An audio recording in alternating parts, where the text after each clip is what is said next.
Hari Om, everyone.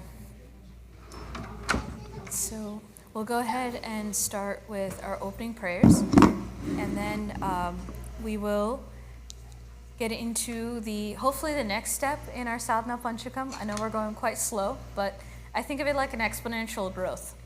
It's quite slow, and then hopefully by the time we establish our foundations, we'll pick up by the end. So with that, let's go ahead and start with one long Om, and then Om Sahana Bhavatu, Vakratunda Mahakaya, Saraswati Namastubhyam, then Guru Brahma, Guru Vishnu.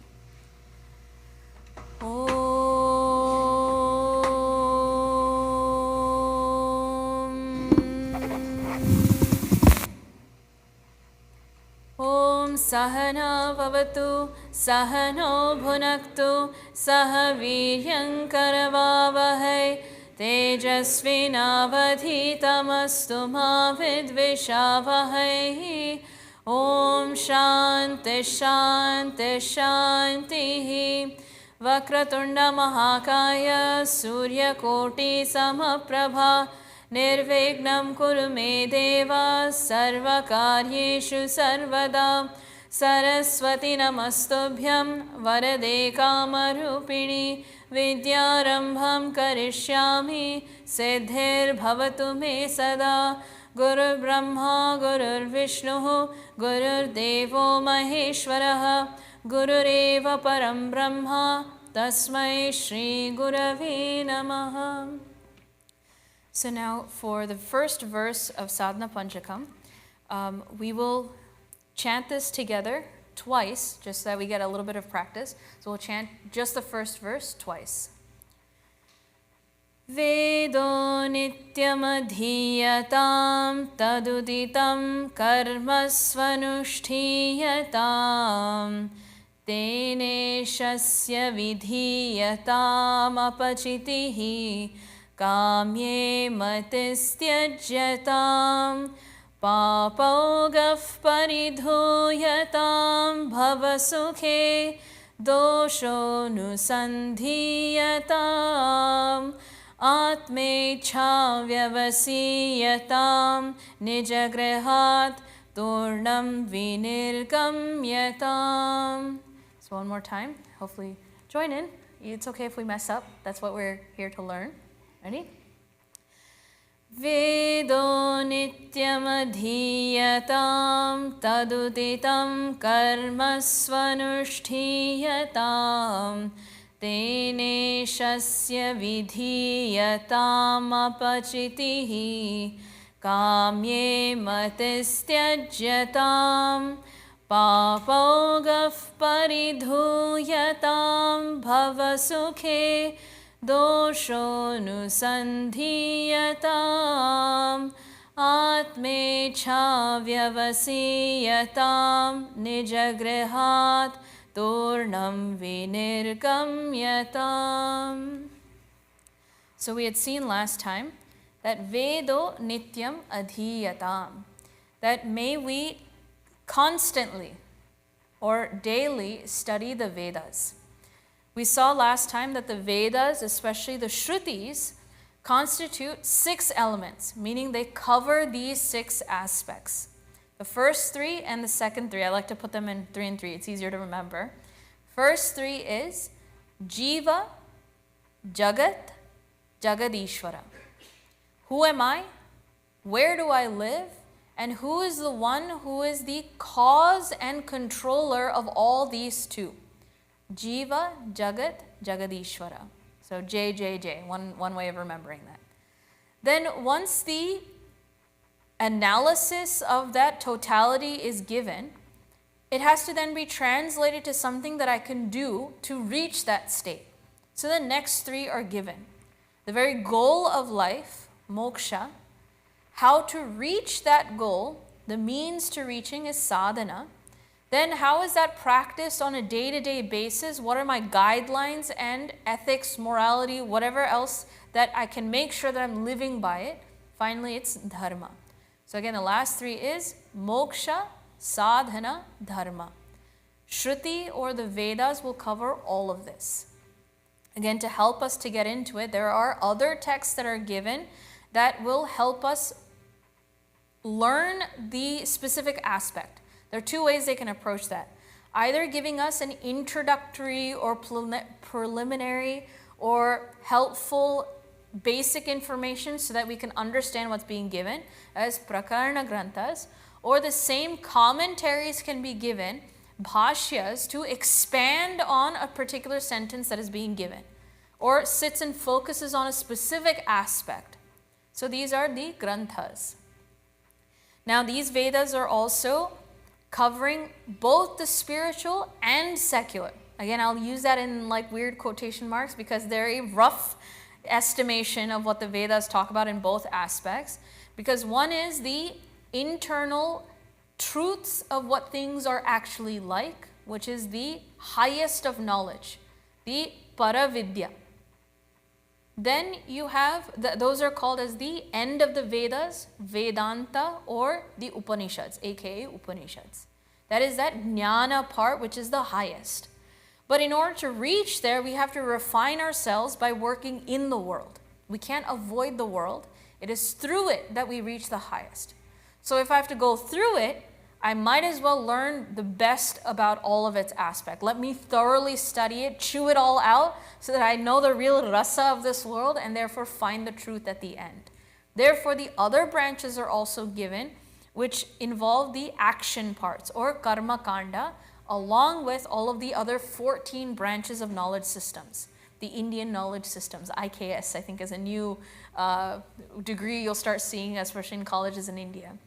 They include everything from Jyotisha Shastra, Ayurveda, Nritya Shastra, Sangeeta Shastra, then Dhanur Vedas, then Artha Shastra, Niti Shastra. All of these aspects of living in this world well has been thoroughly studied.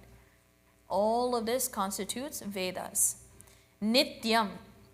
Vedaha Nityam Adhiyatam. Nityam is study it daily. Or Nityam, more in Sanskritam terms, is continuously forever. Why? Because of all the other sciences study other things. Whereas this particular science of the self, if I'm a scientist, the specimen is the self, the scientist is the self, and the interaction and study is also the self. Very unique subject to study. So Vedas talk about myself and how long am I myself? Always. So long as I'm me and so long as I'm living, I might as well study the Shastra that talk about me and life itself. Nityam. So long as I live, may I study well. Adhiyatam. Let me study it well. A lot of times we complain that Hinduism has so much in it, there's so much variety, why can't they give a simple answer? Hello, why would you want a simple answer? It's like a 7th grader getting frustrated with math. Why is there all this algebra and letters and quantum physics and mathematics and theoretical? Why is it so complicated? Why can't we just stick to arithmetic? Because the science is there. We have to allow our mind to grow up and capture that understanding. Let us not curtail the vastness of the Vedas. They've done so much for us. Every answer I need is there. Why not elevate my intellect to reach that instead of having Shastras cut down and culled to match my conveniences? What a disgrace, is it not? Let Vedas be as vast as it can. Let it be as extensive as possible so that I may grow up to live up to it. So adhiyatam, let me study it well. Let me have the tenacity, the endurance, and that steadiness and patience to constantly learn. This is what's constituted in the Gurukula systems. Back in good golden times, Gurukula systems was meant to help the individual flourish holistically. That when they join that Gurukula system, they're what, 5 at most, 5, 6, 7, And what's the first thing they do? They have the Upanaya Samskara and they are introduced to Gayatri Japa and Gayatri Mantra. A lot of times in this last year and a half, parents have come up to me and saying, I don't know what to do with my kid. He's so energetic. He's all over the place. He can hardly sit down for 2 minutes. I don't know what to do with him. I'm exhausted just looking at him. And don't even get started about tech today. The YouTube shorts, TikTok that have attention spans even shorter than 30 seconds. My kids are getting trained in that. I don't know what to do with them. How can we help them control themselves? Like, how do I make them calm down? We don't have to look for new age psychology science. Everything is already inbuilt into our shastras. Why do we think that Gayatri Japa and chanting of mantra was introduced at the age of 3 to 6? I'm giving that range. 3 even. Why do we introduce it then? Because the discipline of physical, mental, and emotional control is all inbuilt into that one technique. Let's think about it.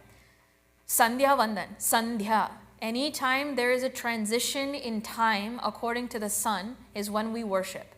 So dawn, noon, and evening.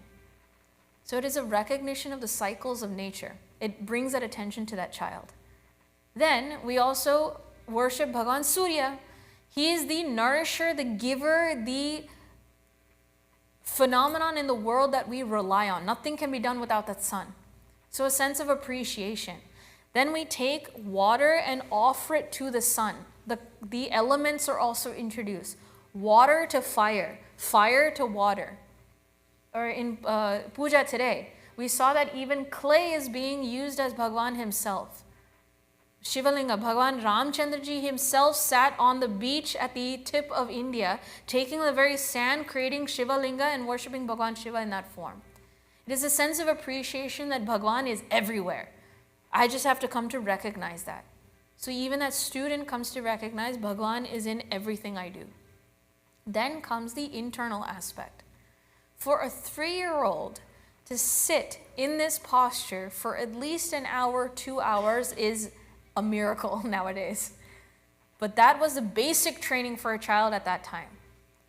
Can I have physical discipline to let go of everything else, sit in one place, even to hold the spine upright? Even that is a miraculous discipline. Even I'm subject to this. I will find myself remembering to sit up straight and then slouching like literally 2 seconds later. Let's see if I remember to check in on this like about 10 minutes from now, right? Let us all try to sit up straight and just keep our spine balanced and hold this for the next 10 minutes. So this is introduced physically for the child to control the body. Then comes the coordination between 3 elements. The thought, the breath, and the action with the beads. Coordination of all 3. Are we able to recognize the beginning or the end of a thought? I'm like, what? When did the stream of thoughts begin? When did the stream of thoughts ever end? It only begins when I wake up and it only ends when I go to sleep. That too, I have trouble going to sleep. But for a child who is 3 or 4 to recognize that I have one thought, a space between a thought and a second thought. How do we do that? Introducing an intentional mantra. Om Gam Ganapataye Namaha. I know the beginning and I know the end and I can recognize the space in between. Om Gam Ganapataye Namaha. Om Gam Ganapataye Namaha. Om Gam Ganapataye Namaha. So recognition of steadiness of thought. Then coordinate that with the breath. Om Gam Ganapataye Namaha. Om Gam Ganapataye Namaha. Just that syncing takes some time and some practice. If we notice that when we're angry, the breath is really fast, shallow, and very aggressive. But when I'm in deep sleep, the only time I'm the most peaceful, deep, slow breathing. So there's a very strong link between the thought, the emotion, and the breath. It's hard to control my thoughts. It's easier to control my breath. So let me leverage my breath to control my thoughts. That's why whenever you see any psychology like training that we get, if you have anxiety, if you have distress, if you have panic, if you're angry, what's the first thing they tell you to do? Stop and breathe. They have come to recognize what we have always known. And we teach this to 3 to 6-year-olds. Finally, it's that physical coordination that I can tend to lose slip of my control over my thoughts and my breathing. I will naturally forget because it's an involuntary thing. To make sure it's tied to something voluntary, we use the japa mala to keep track. Now this entire system, starting from recognizing time, to Bhagavan Surya, to Gayatri Devi, who is the source of knowledge, to coordinating the thought, the breath, and the physical aspect, and again, checking our posture, all of that gets trained at such an early age. What ADHD problems would we have after this? There may be some other issues that is more extreme that we may have to deal with later, but at least the foundations have to be there so that we can build on it. 90% of the problems can be solved if this is introduced at an early age. We have to introduce this to ourselves, do we not? Before we can teach our own kids, we have to be able to do this. Then, once this Gurukula system has started with this, next period of that Gurukula system is Seva. We work in the ashram. Even as brahmacharyans during the training course, we would work.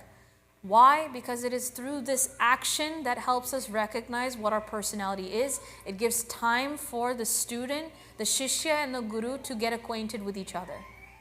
The guru has the insight to understand what is the tendencies of the child, and the shishya is able to recognize and pick up the nuances of guru's instructions. Best thing is, if a shishya can do what is to be done without the guru having told it. Just with a look. Don't we come to that point when we get to know somebody really well? You don't need words at that point. Little expressions is enough to communicate volumes between people that have come to understand each other. Kataksha drishti is the phrase. Just the side glance of a guru or Bhagwan is enough to induce so much. That relationship has to be developed between a shishya and a guru. On these foundations is the entirety of Vedas being given. This is the bhava and happenings in the brahmacharya ashrama. Then from here, they spend about 12 to 14 years in this ashrama really learning. Both the spiritual, secular, and whatever is their natural talent, they're equipped for that. Which is why when we see Puja Swami Swarupananji, when he visited, he talked about CIRF, Chinmaya International Foundation, which is a residential school. Any student from around the world can come and stay there, and it is a value-based education. Living there makes a big difference. Living with the teachers makes a huge difference. And learning to build the character, learning to build the potentiality within every student is far more valuable than just the simple vocational training we get everywhere else. So if we have students already in this system, we at home now have to build that Gurukula system at home. Our home has to be the Gurukula system. If we even have to enter the status of being a guru, we better do our Vedo Nityam Adhiyatam. We better become equipped ourselves. Then, after the student has graduated after 12 to 14 years, the parents are eagerly waiting for them to come home.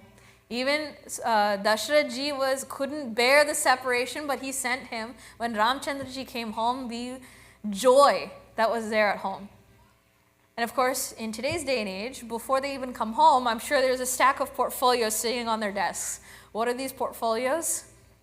Potential partners, potential fiancés are already vetted and waiting for that student. Because we recognize that in this stage in life that there is a natural mental, emotional, and biological need for a companion to share the rest of our life with. It is natural. The Shastras have recognized this and therefore have given a dharmic infrastructure to best utilize and make the most out of this natural need that occurs.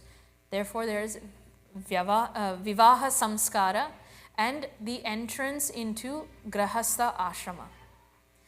the marriage ceremony nowadays is just the biggest party you can have in your life. That we want the grandest stage, the best lighting, get the top AV guy, and make sure there's tons of pictures being taken, photo albums, and then we want to make sure that there's good food and drinks, and enough, the best DJ, so we can party it all out at night during the reception. But what is the crux of the vivaha samskara? Samskara is the culturalization, the mark of an evolved cultural aspect in that individual. Why is marriage called as a samskara? Because in the center of that vivaha is Bhagwan at the center. Again, we come back to Shastra. What was the last three set? Moksha, sadhana, and dharma.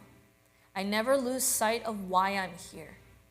Even marriage, even with that companion, we help each other to grow in our sadhana so that we may both reach moksha even more efficiently. So that compatible partner will not only have the same goal, vision, aspiration, and alignment in the way we've grown up, but there will also be enough differences to test each other out. Those tests are required. That in order for me to give up my likes and dislikes, let me at least dedicate myself to someone else. It helps me evolve and grow. That is the partner. Then, Bhagwan, it is for you that we are enjoining this journey together so that we may reach you. Now, another big complaint about marriages is, with the kids today, I don't want a big marriage. If it's just me and my parents, it's good. Even my close, I don't want a big one. Therefore, I'll have a destination wedding so that half the people won't come.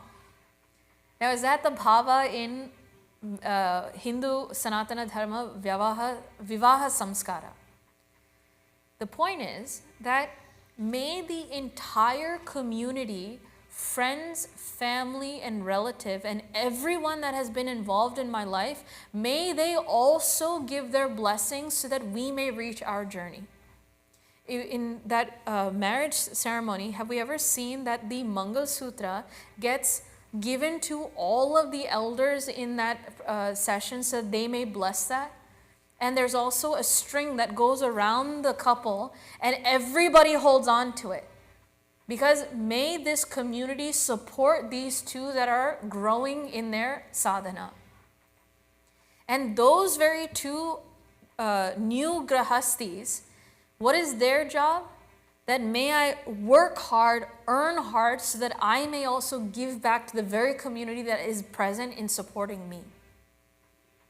So there's a very meaningfulness in all the little things that are done in that samskara. Therefore, let us discourage our next generation from having a small wedding. Let's have a big one so that let the drama happen, let the complications happen, because it is in that complexity that I have to learn to grow and give back. Why avoid it? Let's not set the message from the beginning. Let's invite that chaos, because it is in that chaos that I will grow and serve. So with that, the Grahastha Ashrama is, if there's a phrase that defines the function of Grahastha Ashrama, it is dedicated performance of action. And I pick these words very specifically because they come from the Karma Yoga Siddhanta, which is the foundation of what we should be doing in Grahastha Ashrama. Karma Yoga in terms of dedicated performance of action.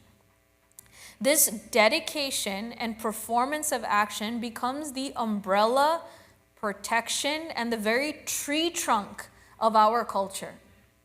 Why do I say that? Because the grahasthas are the only ones that can work hard to earn. They are the only ashrama that earn resources and wealth. And every other ashrama is dependent on grahastha ashrama. Brahmacharyas are dependent on grahasthas because it is the grahasthas that fund and uplift the Gurukula systems and feed the brahmacharyas that are there. The moment I had that this hit me quite a bit was when I saw that in our Trinidad ashram, while we were in the Vedanta course, every day there was somebody who was literally coming in and giving food to the Anakshetra. We were arrogant in the beginning, saying, ugh, corn again. But after reading all of this, it is the grahasthas that are coming and feeding us. How ungrateful could we be by saying I like this or I don't like this when others are feeding me? Then vanaprasthis are also dependent on grahasthas. The elder have given up their lifestyle. They have given up the means of earning. How are they to sustain the last legs of their life? They depend on grahasthas. So it is our responsibilities as grahasthas to uphold both the young and the old. So that should be part of our planning as we go forward. How do I support my parents? How do I support the elders in my family? Do I have infrastructure in place for them? Because let us not give up them for all they have done for us. So serving, Pitra Rina is one of them. That I have a debt to my ancestors because of all that they have given me. And for the young one, may the next generation grow and flourish better than I have. A sense of gratitude and grounding comes when we have this perspective. Then lastly, even sannyasis depend on grahasthas, because when we sannyasis ask for bhiksha, bhiksham dehi, where do we ask from? Grahasthas themselves. So I offer my heartfelt pranams to the grahastha ashramas and all the grahasthis that are working hard and serving. Nothing can be done without them. Therefore, they are the foundations of Sanatana Dharma. But now, as a grahastha, what is the perspective? Let me earn well and serve well. Both have to be there. Therefore, that phrase, performance of action, but a dedicated performance of action. Therefore, this statement follows right after Vedo Nityam Adhiyatam. The next instruction is Taduditam Karma Svanushthiyatam. Now, I want to spend just a second on looking at the words itself, because the depth of Sanskritam can't be appreciated until we really pick it apart. Taduditam is a compound word. We have a tendency to want to break it, right? Tat uditam, that's incorrect. It is tat, but really it's tena uditam. So tat means that. So it's referencing something else. But it's also taking a conjugation saying tena, by that. By that, what are they referencing? By the Vedas. So it's referencing Vedaha in that first sentence. Uditam. Uditam means, Uditam literally translates to stated, told, or said. But when we say that the Vedas state, Vedas tell, the Vedas have said, there's a gravity to that statement. Therefore, if you look at Puja Gurudev's translation of the word Uditam, he says it's the ordained by them. Ordained has that weight to it. That there's value, there is depth, there is understanding behind these instructions that is being given. I better listen well to them and follow them. Then the next word is Svanushthiyatam. There are prefix. There are two prefixes put together with the main root word.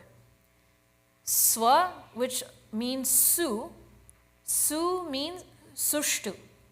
Well, with goodness, done amazingly. Then anu. Anu is like tiny or detailed or very, I don't know what the word is, but like you go into like precision, right? So you put well and precision, detail together, done so well. And what's the word that Puja Gurudev picks here in his translation? Diligently. That captures that essence, does it not? To do something well with utmost precision is to be diligent. And what are we doing? Performing diligently the duties ordained by them. Taduditam karma svanushthiyatam. So just the translation, by them having said perform well, it's lackluster in English. The beauty and gravity and bhava being given by Sanskritam is inbuilt into every akshara, every little syllable in that word. Svanushthiya, su anu tishthiyatam. So, in summary, what is it that message being said here? So perform to perfection the actions ordained by the Vedas. Whatever it is that we have studied in the Brahmacharya ashrama, make sure we follow it accordingly in this next stage of life, in Grahastha ashram. There was once a Swamiji who said, he had a nice quote to remember this by. He said, first understand, then stand under. First understand, then stand under. Stand by it. Stand by what we have learned. Perform it and follow it in the very actions, speech, and thoughts we have. And he also said, don't leave a trace of incompleteness. Do your best. As soon as, especially if you're in Chinmay Mission long enough and you hear the word do your best, automatically the tongue will say, leave the rest. Why? Because it was Puja Gurudev's most famous statement. Do your best and leave the rest. But we have a bad habit of using that phrase to justify our own laziness, our own inaptitudeness. Yeah, I did my best. I might as well leave the rest. I'm worry-free now. But is that the true bhava of how Puja Gurudev said that? We can leave the rest if we have done our best. So the question is, have I done my best? Can I do more? Can I be better? There's good, better, and best. If I'm still stuck in trying to be better, I'm not the best yet, so I've yet to leave the rest. So here, when we say don't leave a trace of incompleteness, it is this motivation to keep striving until we reach that. Vedas have set such a high standard. Let us not complain that it's not reachable. The point is, by reaching something impossible, look at the things I can achieve along the way. So don't leave anything incomplete. Now, there was a very interesting story or anecdote from the guru that I was listening to. He said that he's a Swamiji from Chinmay Mission, and he was just about to be initiated into attending the Brahmachari training course. And he had just graduated college, and he had a little bit of time in between, and he had the opportunity to meet Puja Gurudev. And he said he wanted to go to, where was this? Uttarkashi. He wanted to go to Uttarkashi, and he genuinely asked Puja Gurudev, what tapas should I do when I go to Uttarkashi? So the way it went was, he approached Puja Gurudev, and he said, Puja Gurudev, I want to go to Uttarkashi. He said, very good, good. I'm still trying to hear Puja Gurudev's voice in all of his lectures. And Puja Gurudev knew that there was another question on his face. So he said, ask. I know there's a question, ask. He said, when I go to Uttarkashi, is there any tapas I can do? Can you imagine? He's just graduated from college, like hardly 20, 21, asking to do tapas in Uttarkashi. So Puja Gurudev's advice was, he said, keep your mind where your hand is, always. Keep your mind where your hand is. If we think about actually doing that, that means that whenever I'm at a task at hand, my mind doesn't wander in the past or in the future. It doesn't wander to other things in the present. I am undistracted. What will that allow me to do? Gather my attention and energy so that there's precision in what I do. A lot of times when we're working on projects together, there's some people that are very quiet, don't say much, but when they say something, it tends to be profound. Why? Because they've thought through things from beginning to end. And whenever there are systems, sometimes there are certain protocols we follow that don't make sense. They don't make sense because we haven't thought through it or don't have experience with it. Others who've put it in place, they have seen the repercussions of a single thought. They've thought through things in waves of consequences. That is precision and accuracy again and again. How many times do we get frustrated and impatiently brush things off saying, yeah, I finished. Or yeah, okay, I did my best, whatever. That whatever attitude is our problem. It requires patience and endurance to sit here and keep my mind where my hands are. And even now, he concluded that story saying that was when he was just entering the Brahmacharya training course. And he said, even till now, I'm trying to practice the same tapas. That discipline of controlling the mind to leave it right here where I need it to work, that is tapas. That is an intelligent self-application of discipline.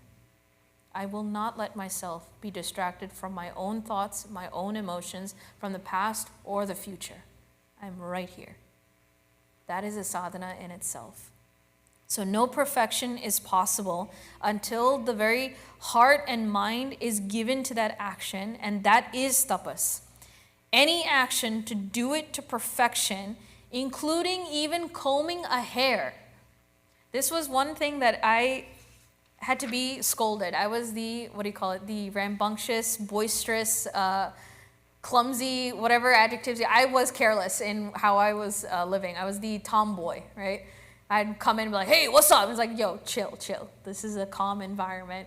Or constantly knocking things over, being clumsy. Those were traits I used to have. And when Swami Sarveshanji was here, he also started knocking those little disciplines into me as well. Best sadhana I've ever had is wearing a sari. The worst sadhana I've ever had is wearing the sari.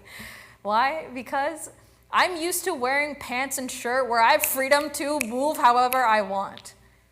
And I can change out that t-shirt, wash it, whatever. But when I'm wearing a white sari, my God, the kind of attention I need to have.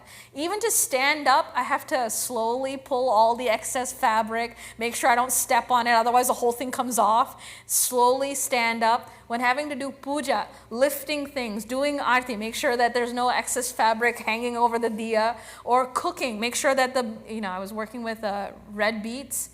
When I'm peeling, I can't have splatter of the red beet onto my sari, otherwise it's stained forever. Just having the act of wearing a white sari was a sadhana in itself, to have my mind exactly where my hands are. Am I aware of where I am and how things are?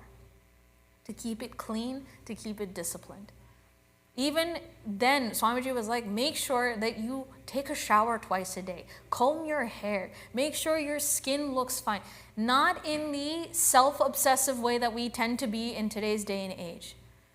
There is a difference between obsession with the body versus performing mindful, perfect action. Nothing can be dismissed as being frivolous. Everything can become a sadhana. Even Puja Gurudev, I think this was our Swamiji's story, that when he was with Puja Gurudev and he would write letters, sometimes he would make a mistake on the envelope and address a number here or there, and he'd give it to our Swamiji saying, okay, throw it in the trash. Even then, we have the habit, crumple it up and just toss it into the trash can. Puja Gurudev said, no, bring it here, slowly clean it, unfurl it, fold it neatly and place it in the trash can. The precision and perfection of every action. Nothing is frivolous. This is what is meant by karma svanushtiyatam. So in this way, when we pay attention, what are all the things I do during the day? Everything from waking up, putting my feet on the ground. There's even a mantra for that, is there not? O Bhumi Devi, I apologize for any pain I've caused you today. I thank you for you being my support day in and day out. Bhumi, I recognize. That is just before placing my feet on the ground. Then taking a bath. Even the water that comes, I say Gange cha, Yamune cha, Godavari, Saraswati. I remember all the holy rivers in India. You are in this form. May you clean me and cleanse me. Then waking up, we say Karagre Vasate Devi. That I see Devi in the form before I have knowledge during the day. Before eating, Brahmarpanam, Brahmahavihi. Before sleep, every little thing. These mantras are not frivolous. They are meant to bring the mind again and again to where my hands are, so that I may never be frivolous with any action. May I perform it to perfection. So in this way, we want to make sure that every facet of work, anga. So there's a phrase here, sangatya anushtiyatam. It's another expansion of that word. Sangataya. Sa means with, sahita. With every anga, with every limb and aspect of the karma, may I anushtiyatam, perform it well. So it is the pinnacle of truth is reached by those who have reached the epitome of perfection in action. So this idea also comes in Bhagavad Gita chapter 5 in the assembly we had just seen maybe a week ago or 2 weeks ago. That statement where it says, those that follow yoga to perfection will reach the same place as those that perform Sankhya yoga diligently. What is that meaning? That when I perform action to perfection, karma yoga here, with dedicated, precise, perfect action, I am able to perfect myself to such a state that I can breeze through jnana and reach the very state of perfection because that sadhana has been put in place in the first hand. Therefore, those that do well, both in yoga and Sankhya, will attain the same fruit. That same bhava is being picked up here.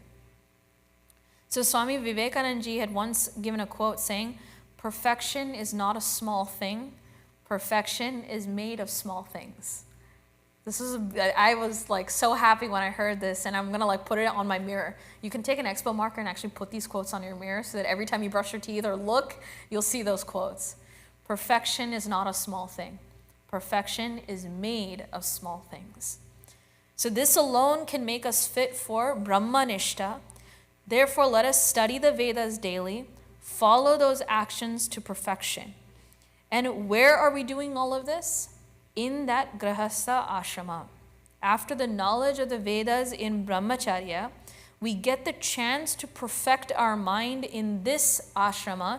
It is the vrata of karma. It is the vrata of karma that we take up when we enter Grahastha ashrama. And so when we say actions, karma, what types of karmas are we speaking about specifically? Even that has some depth. Because karma, we say, okay, any action, any old action is good enough. If I'm yelling at my kids, that's karma. Let me do it to perfection.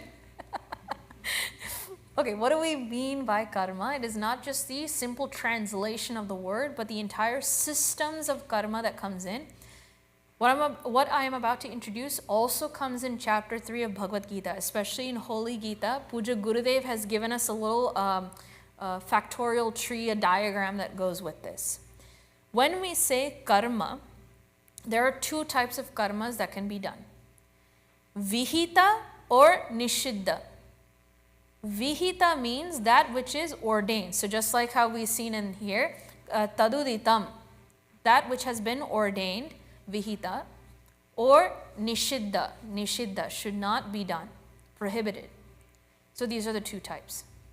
Now when it comes to those that are ordained, there's 4 more that come under that umbrella. 4 types of vihita karma, those 4 types of actions that should be done. The first 2 is nitya and naimittika. Nitya, again, that word came up again, right? So in different contexts, it takes on a different meaning. Nitya here means daily as well, meaning those duties that I have to routinely do without fail. They can be the pujas in the morning. I have to get up in the morning, take a bath, and offer my pranams, do puja, japa, dhyanam, then from there, start my day. That is also part of nitya. Then, particular ashrama that I'm in, which is now grahastha ashrama, that comes with its own responsibilities. I have a wife, I have a spouse, I have children, I have family that depend on me. First layer. Second layer is now I have to earn. I have to put in my hard work, earn as much as I can. But then again, what was that phrase? Dedicated performance of action.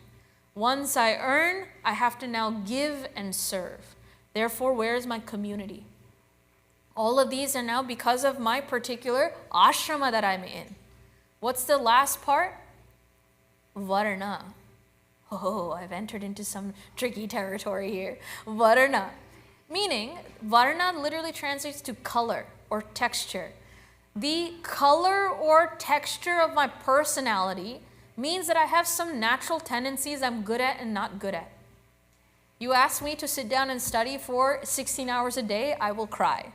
Yes, I am a brahmachari now. This is my main job, but that is not a natural inclination. I'm working with it. But on the other hand, you tell me to get out there and work, man, find me on the 20th hour, I'm still working. I have that kind of energy. Others will have the tenacity to study very well. Give them any free time, they're wanting to study. They're researching. Their mind is constantly churning. Even if they don't have a book in their hand, they're constantly thinking and ruminating. So based on the natural tendencies of people, 4 general categories have been given. Now we know Brahmana, Kshatriya, Vaishya, and Shudra. I'll talk about more of this in next class. I'm paying attention to the time. I'm running over time just a little bit. Give me a minute or two, I'll wrap this up. Finally, Nitya and Naimitika is special occasions. I may not always have to perform these duties, but when the occasion occurs, I must. For example, if a family member is in the hospital, don't we change our entire routine to accommodate for that special occurrence? If there's an utsava, a celebration, a vivaha, doesn't our entire lifestyle change for that 6 months up to a year? Special occasions. But when it happens, we must do it. We can't not do it. So these two put together, Nitya and Naimitika, are called niyata karmas. These are things we must do. Then the last two are dependent, meaning it depends on certain cases. First one is kamya. Sounds like kama. Therefore, it's the same. Anytime I have a particular desire, let me do it according to the dharmic way. If I want a child, it is not right for me to go kidnap somebody else's child.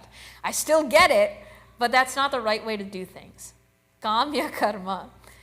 Therefore, there are things like putra kameshti yaga or the adoption system. There's so many ways to dharmically do it in order to attain what I want. If I have a particular desire, here's a procedure to do it. Then prayaschitta is the last one. If I've committed something I shouldn't have, sins of omission or commission, how do I rectify this? What are the procedures for it? That is given by prayaschitta. So I'll stop here. So now we understand that karma doesn't just mean action. There's a whole system behind it of vihita, nishiddha. Under vihita, you have 4. Nitya, naimitya, kamya, and prayaschitta. So we'll dig a little bit more into this, and especially that varna we'll tackle next time. So with that, let's do closing prayers. Om Purnamadav Purnamidam Purnat Purnamudachyate Purnasya Purnamadaya Purnameva Vashishyate Om Shanti Shanti Shanti Harihi Om Shri Gurubhyo Namaha Harihi Om. Thank you, and I apologize for going over time.